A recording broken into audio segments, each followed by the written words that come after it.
In this video, I'll show you how you can connect another PS5 controller to your PS5 Pro without using a cable. Now all you have to do is put that controller into pairing mode.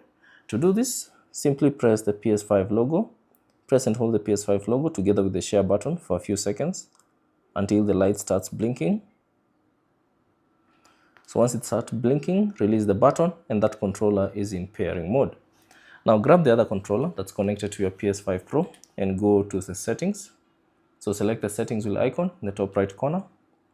And then within the settings, scroll down and select accessories. And then choose general and then choose Bluetooth accessories.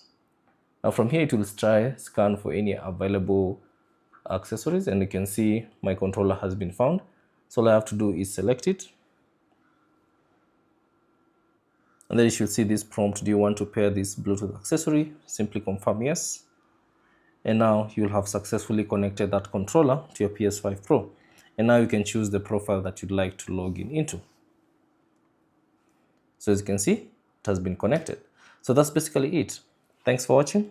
If you have any questions, leave them down in the comment section below. And if you found this video useful, consider leaving a like and subscribe to the channel.